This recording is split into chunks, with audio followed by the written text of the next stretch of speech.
महाराष्ट्र देशाच्या सुरुवातीला सगळ्यात मोठी बातमी एसटी कर्मचाऱ्यांच्या संपाबाबत आजच तोडगा निघण्याची शक्यता आहे। अगदी काही क्षणांमध्ये परिवहन मंत्री अनिल परब यांची पत्रकार परिषद होणार आहे आणि याच पत्रकार परिषदेमध्ये ते एसटी कर्मचाऱ्यांच्या संपासंदर्भात मोठी घोषणा करणार आहेत। एसटी कर्मचाऱ्यांच्या संपावर तोडगा काढण्यासाठी कर्मचाऱ्यांना पगारवाढीचा प्रस्ताव देण्यात आलाय आणि परिवहन मंत्री अनिल परब यांची अर्थमंत्री अजित पवार यांच्यासोबत या सगळ्या संदर्भात बैठक झाली आणि या बैठकीमध्ये अंतरिम वेतनवाढीवर निर्णय झाला असल्याची सुद्धा माहिती मिळतेय। अर्थमंत्री अजित पवार यांनीही या प्रस्तावाला मान्यता दिल्याची सुद्धा माहिती मिळतेय। या पगारवाढीनंतर एसटी महामंडळ आणि राज्य सरकारवर दर वर्षाला 600 कोटी रुपयांचा भार येणार आहे। त्यामुळे त्या सगळ्या संदर्भात अनिल परब नेमकी काय माहिती देतात याकडे सगळ्यांचं लक्ष लागलं। अगदी काही क्षणांमध्ये अनिल परब यांची पत्रकार परिषद होईल आणि त्याच पत्रकार परिषदेमध्ये या सगळ्या संदर्भातला निर्णय तोडगा हाती येण्याची शक्यता आहे। या सगळ्या संदर्भात अधिक माहिती जाणून घेण्यासाठी आपल्या सोबत आहेत आपले प्रतिनिधी वैभव परब। वैभव, पत्रकार परिषदेला अजून किती वेळ आहे आणि काय तोडगे दृष्टीपथामध्ये आहे जे पत्रकार परिषदेमध्ये मांडले जाऊ शकतात? कविता, जी सर्वात महत्वाची बैठक होती ती या एचएन रुग्णालयात झालेली आहे, पार पडलेली आहे। या बैठकीमध्ये स्वतः परिवहन मंत्री अनिल परब आणि त्यांचे मित्र उदय सामंत मंत्री महोदय हे देखील उपस्थित होते। या दोघांनी मुख्यमंत्र्यांशी चर्चा केल्याची माहिती समोर आलेली आहे। पगारवाढीचा जो प्रस्ताव होता तो अर्थ खात्याने मंजूर केलेला आहे, परंतु अंतिम निर्णय असतो तो मुख्यमंत्र्यांच्या हाती असतो। त्यामुळे मुख्यमंत्र्यांना तातडीने भेटणं खूप गरजेचं होतं। सध्या मुख्यमंत्र्यांकडे व्हिजिटर हे नॉट अलाउड आहेत, परंतु हा विषय असल्यामुळे एसटी कर्मचाऱ्यांचा आणि गेल्या अनेक दिवसांपासून हा एसटी कर्मचाऱ्यांचा संप वाढत असल्यामुळे कुठेतरी तातडीने धाव आहे ती परिवहन आणि उदय सामंत यांनी मुख्यमंत्र्यांकडे घेतली।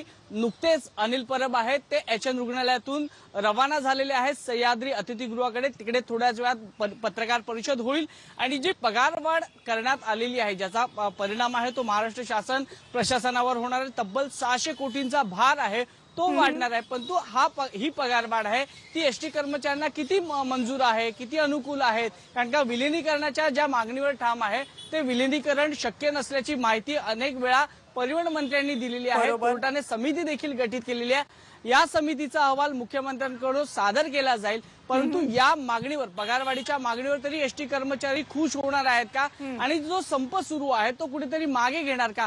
या सगळ्या घडामोडी आहेत त्या थोड्याच वेळात होतील। त्यासाठी प्रश्नावली आणि नियमावली परिवहन मंत्र्यांनी काढलेली आहे, परंतु या सगळ्यांमध्ये एसटी कर्मचाऱ्यांचं समाधान होणं खूप गरजेचं आहे आणि ते समाधान झालं तरच हा संप मिटू शकतो। कविता, वैभव, तुम्ही राहाच आपल्या सोबत कारण या संदर्भातल्या आणखीनही अपडेट मला तुमच्याकडनं जाणून घ्यायचे आहेत। दरम्यान सह्याद्रीवर आज जी बैठक झाली एसटी कर्मचाऱ्यांचं शिष्टमंडळ होतं, सदाभाऊ खोत होते, गोपीचंद पडळकर होते आणि महाराष्ट्र शासनाचे परिवहन मंत्री अनिल परब होते। या सगळ्यांची बैठक झाली। एसटी संपावर नेमका काय तोडगा काढला जाईल यावर चर्चा झाली आणि या सगळ्या चर्चेमध्ये प्रस्ताव नेमके काय समोर ठेवण्यात आले त्यावरही एक नजर टाकूयात।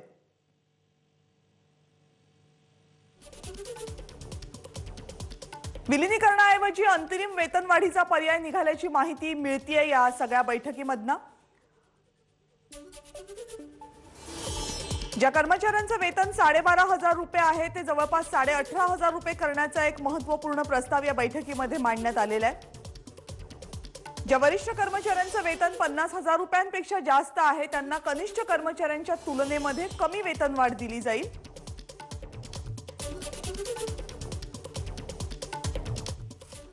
मात्र हे सगळं जरी असलं तरी हा मुद्दा, हा प्रस्ताव जो वेतनवाढीचा आहे किंवा अंतरिम वेतनवाढीचा आहे असं म्हणूयात, तो एसटी कर्मचाऱ्यांना मान्य आहे का? आझाद मैदानावर एसटी कर्मचारी आंदोलन करतात, त्यांच्या सोबत आपले प्रतिनिधी अमेय राणे सध्या तिथे आहेत। अमेय, सगळ्यात कळीचा मुद्दा विलिनीकरणाच्या मागणीवर एसटी कर्मचारी ठाम आहेत, मात्र जी माहिती हाती येते त्यानुसार अंतरिम वेतनवाढ दिली जाईल। कर्मचाऱ्यांचं या सगळ्या बाबतीत काय म्हणणं आहे? कविता, नक्कीच विलिनीकरणाचा मुद्दा हा या आंदोलनामागचा मुख्य हेतू आहे, ज्याच्यासाठी 2 आठवड्यांहून अधिक काळ जे एसटी कर्मचारी आहेत ते आझाद मैदानात आहेत। माझ्यासोबत अनेक एसटी कर्मचारी इथे उपस्थित आहेत, आपण त्यांच्याशी बोलूया। विलिनीकरणाचा मुद्दा तुमचा विचाराधीन आहे, परंतु आज जी तातडीची अपडेट अशी आहे की अंतरिम जी वेतनवाढ होती तो मुद्दा राज्य सरकारनं मान्य केलेला आहे. अर्थ खात्यानं सुद्धा त्यांना मंजुरी दिलेली आहे. साधारणतः स्ट्रक्चर असं असणार आहे की ज्यांचा 12,500च्या आसपास पगार होता त्यांचा आता 18,000च्या वरती पगार जाणार आहे. आता या संपाबाबत काही तोडगा निघू शकतो का? कारण की तुमच्या मागण्यांपैकी एक मागणी होती ती मान्य झाल्यात जमा आहे. गेल्या मागच्या यामध्ये रावते साहेबांनी आम्हाला पगारवाढ दिलेलीच आहे. पण माझ्या सरकारला एक सांगतो, जी माझा जगाला पोशिंदा, जगाला जगवणारा पोशिंदा माझा शेतकरी मायबाप, त्या बापाचे आम्ही लेकरं आहोत, त्या शेतकऱ्याचे आम्ही लेकरं आहोत. त्या शेतकरी जगाला पोसतोय, त्याला आम्ही पोसू शकत नाही हो. म्हणून आम्ही हे आझाद मैदानावर उभा आहे, म्हणून आझाद मैदानावर बसतोय. आमचा न्याय हक्क मागतोय, आम्ही भीक मागत नाही, आमचा न्याय हक्क आहे. आम्हाला एस टीमध्ये राज्य शासनात आमची एस टी विलीन करा. आमच्या या गोरगरिबाची ही माझी जीवनवाहिनी आहे एस टी, ही फक्त एस टी राज्य शासनात विलीन करा, एवढी एकमेव मागणी आमची आहे. दुसरा आम्ही काही मागत नाही. आम्हाला पगार शासकीय कर्मचाऱ्याप्रमाणे 18,000 द्या, पण आमच्या एस टीवर शिंबॉल लावा महाराष्ट्र शासनाचा, एवढंच आमचं फक्त म्हणणं आहे. एस टीचे विलीनीकरण झाले पाहिजे, कारण का आमच्या जनतेची सेवा करताना त्या जनता त्या एस टीत बसल्यानंतर मी महाराष्ट्र शासनाच्या लाल परीमध्ये बसून मुंबईला जाऊन आले असं माझी जनता तुम्हाला सांगते. तुम्ही फक्त मतदानापुरते आमच्याकडे येऊ नका. मतदार तुमच्याकडे आला पाहिजे. कशासाठी? कारण तुम्ही आमची एस टी राज्य शासनात विलीन करून दाखवली म्हणून. ही शिवसैनिक आहे साहेब, शिवसैनिक तुम्हाला सांगतोय, एस टीचं राज्य शासनात विलीन करा.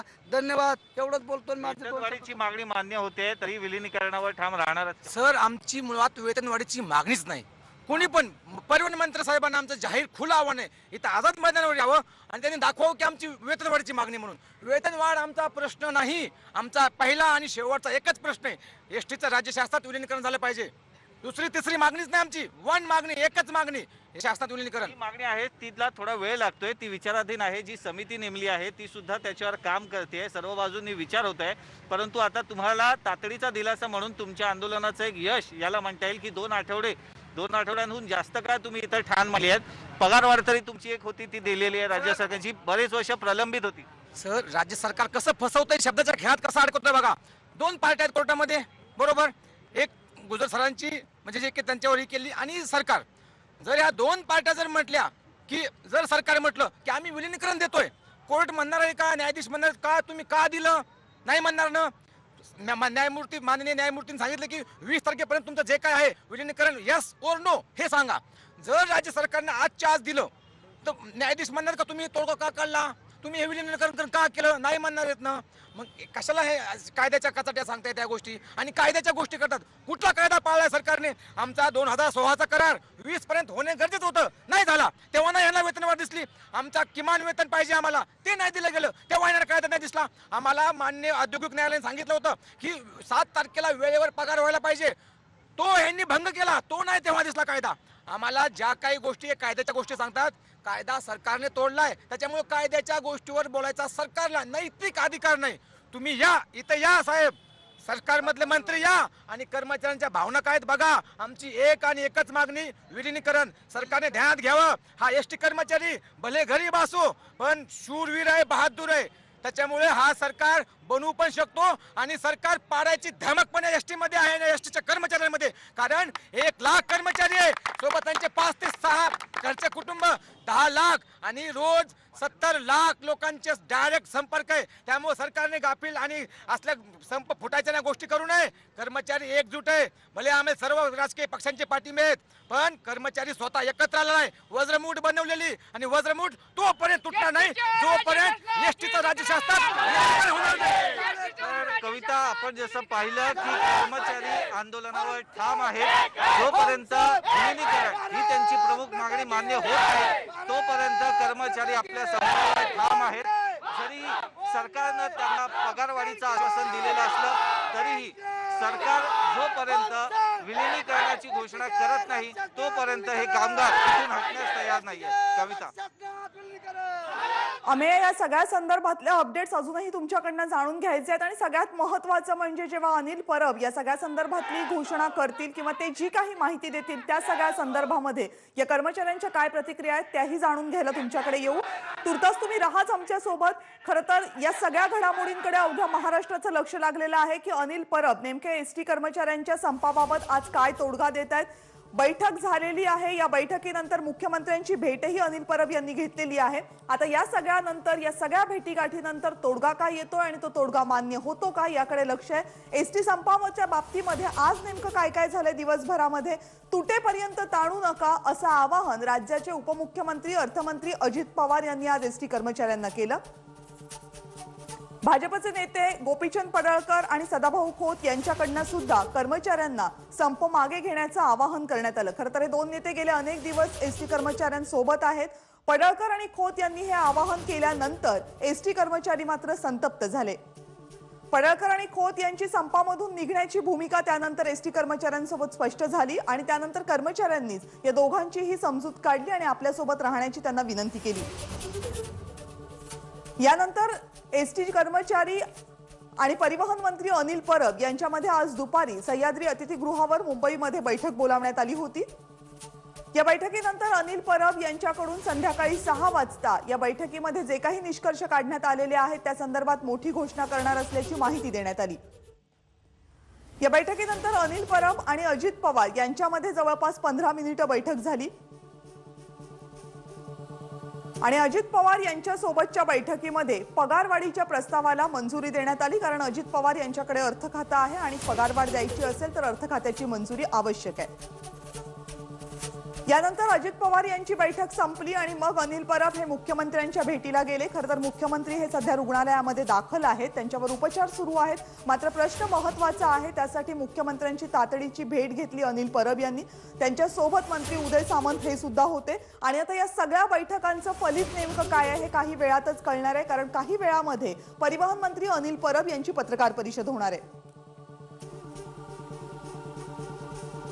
आज अतिथीगृहावर जी सह्याद्री अतिथीगृहावर जी बैठक झाली त्या बैठकीत गोपीचंद पडळकर यांनी काय प्रतिक्रिया दिली तीही बघूयात. कारणावरतीच बऱ्याच विषयावरती तिथं चर्चा झालेली आहे. अंतरिम काय होतंय शेवटी आम्ही तुम्हाला थोड्या वेळानं हे बघा, मी आता त्या विषयावरती बोलणार नाही जोपर्यंत ह्याच्यावरती अधिकृतपणे निर्णय होत नाही तोपर्यंत बोलणं काय योग्य नाही. शिष्टमंडळात समाधानी होतं का या सगळ्यामध्ये जेव्हा चर्चा सुरू आहे की शिष्टमंडळ पण आहे त्यांच्या बरोबर. त्यांना तुम्ही विचार आल्यानंतर कोण नाराज आहे कोण खुश आहे. नाही मी अजून आमचे काही विषय क्लिअर व्हायचे ते झाल्यानंतर मी सांगेन समाधानी आहे का समाधानी आहे. तर अनिल परब यांच्या पत्रकार परिषदेकडे आपलं लक्षच आहेच. दरम्यान एसटीला राज्य सरकारची आर्थिक मदत कधीच घ्यावी लागली नव्हती असं वक्तव्य राष्ट्रवादी काँग्रेसचे अध्यक्ष शरद पवार यांनी आज केलं. एसटी कामगारांना शेजारच्या राज्यामधील परिवहन सेवेतील कर्मचाऱ्यांइतका पगार दिला जावा असा आमचा प्रयत्न आहे असंही शरद पवार यांनी म्हटलं. राज्य सरकारच्याही कानावर घातली. त्यांनी 5 राज्याचे वेतन तपासलं. महाराष्ट्र, गुजरात, कर्नाटक, तेलंगणा, आंध्र, मध्य प्रदेश ही आपल्या आजूबाजूची राज्ये. आणि असं सुचवलं की हा जो फरक दिसतो हा घालवायचा कॉन्शियस डिसिजन घ्यायची गरज आहे. इथं वेतन वृद्धी हा एक मार्ग असू शकतो का याची चर्चा तुम्ही चर्चेची करा. एसटी कर्मचाऱ्यांचं हे आंदोलन जे सुरू आहे जे गेल्या काही दिवसांपासून आझाद मैदानामध्ये आपण सगळे बघतोय किंबहुना ते तिथे केंद्रित झाल्यासारखं दिसतंय. पण खरं तर हे आंदोलनाची सुरुवात दिवाळीच्या साधारण अगोदरपासून झाली होती. ती महाराष्ट्रातल्या विविध जिल्ह्यांमधून ज्यामध्ये बुलढाणा, नाशिक, कोल्हापूर अशा सगळ्या जिल्ह्यांचा समावेश होता. यापैकी कोल्हापूरमध्ये आपले प्रतिनिधी विजय केसरकर सध्या आहेत. विजय, कोल्हापूरमधनं सुद्धा या आंदोलनाला सुरुवातीला खूप मोठा प्रतिसाद मिळाला होता. त्यानंतर आंदोलन अभूतपूर्व मोठं झालं आणि आता राज्यासमोरचा कळीचा मुद्दा बनून उभं ठाकलंय. आज काही तोडगा निघतोय का याकडे सगळ्या राज्याचं लक्ष लागलेलं आहे. असं असताना कोल्हापूरमध्ये जे कर्मचारी आहेत त्यांच्या नेमक्या भावना काय आहेत?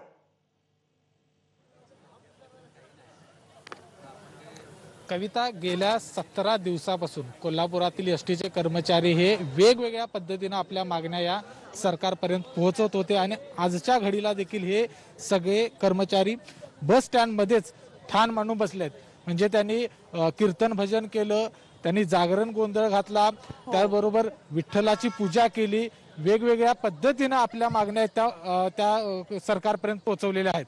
आणि आता आज दिवसभर जे सगळं बैठकांचं सत्र सुरू झाले, या बैठकांच्या सत्रानंतर नेमका काय निर्णय येतो याकडे सगळ्यांचं लक्ष लागलेलं आहे. काही या ठिकाणी कर्मचारी आहेत, त्यांच्याकडून आपण जाणून घेणार आहोत. आज बैठकांचं सत्र प्रचंड झालेलं आहे. काय अपेक्षित आहे? विलिनीकरणाचा मुद्दा आहे, त्याचबरोबर पगार वाढ देतो अशा पद्धतीचं म्हटलं आहे. कशावर तुम्ही ठाम आहात? निश्चित आमचा एकंदरीत महाराष्ट्रातला सगळा एसटी कर्मचारी बघितलं तर एसटी विलिनीकरणावरती ठाम आहे आणि गेले 17-18 दिवस आम्ही त्या आमच्या निर्णयावरती ठाम आहे. पण सरकारनं जी भूमिका मीडियाच्या माध्यमातून समोर येते ते आमच्यापर्यंत काही अद्याप आलेले नाही. कशा पद्धतीची वाढ देणार आहे, कशा पद्धतीचं कुठल्या तारखेवरती देणार आहे, मग ती बेसिकला किती टक्के देणार आहे, मग ती कशा पद्धतीची असणार आहे आणि आम्हाला पगारवाढ कशी मिळणार आहे आणि एस टी विलिनीकरणाबाबतची शासनाची भूमिका काय आहे, या भूमिका जोपर्यंत स्पष्ट होत नाहीत, या समोर येत नाहीत, तोपर्यंत एस टी कर्मचारी या संपातनं मागे हटला जाणार नाही. काही वेळातच या ठिकाणी अधिकृत घोषणा किंवा अधिकृत माहिती हे अनिल परब देतील बाहेर येऊन. जर पगारवाढीचा निर्णय घेतला तर तुमची काय भूमिका असणार आहे? निश्चित पगारवाढीचाच आमची मागणीच मुळात एस टी राज्य शासनात विलिनीकरण व्हावी ही प्रमुख मागणी आमची आहे. माझं म्हणणं सन्मानजनक तोडगा काढायचा असेल तर राज्य सरकारची एस टी विलिनीकरणाची भूमिका जी आहे ती राज्य सरकारनं या ठिकाणी प्रामुख्यानं स्पष्ट करणं गरजेचं आहे. मग बाकीच्या विषयावरती चर्चा केली जाईल. तर कविता, आपण या ठिकाणी बघितलं की जी विलिनीकरणाचा जो मुद्दा आहे त्यावर स्पष्टीकरण देणं सरकारने हे खूप गरजेचं आहे आणि त्याच्यानंतर योग्य तो निर्णय घेईल. कारण या ठिकाणी जर बघितलं तर सकारात्मक चर्चेसाठी कर्मचारी देखील तयार आहेत. त्यामुळे एक सकारात्मक तोडगा निघावा याच मताचे हे सगळे कर्मचारी आहेत. मात्र आता नेमकं अनिल परब काय बोलतात हे पाहावं लागेल. काय बोलतात हे पाहावं लागेल, याकडे लक्ष असणार. पण हे सगळं होत असताना आजच्या दिवसभरातल्या या सगळ्या घडामोडींच्या पार्श्वभूमीवर आणखी एक महत्वाची आणि मोठी बातमी हाती येते. अनिल परब आणि गोपीचंद पडळकर यांच्यामध्ये पुन्हा एकदा बैठक होतीये. कर्मचाऱ्यांचं शिष्टमंडळ, सदाभाऊ खोत, गोपीचंद पडळकर हे सगळेजण या बैठकीला हजर आहेत. आणि याशिवाय राज्याचे परिवहन मंत्री अनिल परब आणि उच्च आणि तंत्रशिक्षण मंत्री उदय सामंत हे सुद्धा या चर्चेत आहेत. चर्चेची आणखी एक फेरी होतीये. त्यामुळे अनिल परब, उदय सामंत आणि एसटी कर्मचाऱ्यांचे शिष्टमंडळ यांच्यामध्ये आता नवीन काय चर्चा होते आणि त्यातनं सन्मानजनक तोडगा काही निघतोय का याकडे सगळ्यांचं लक्ष लागलंय. मनश्री पाठक आपल्या सोबत आहेत या सगळ्या संदर्भातली अधिक माहिती देण्यासाठी. मनश्री,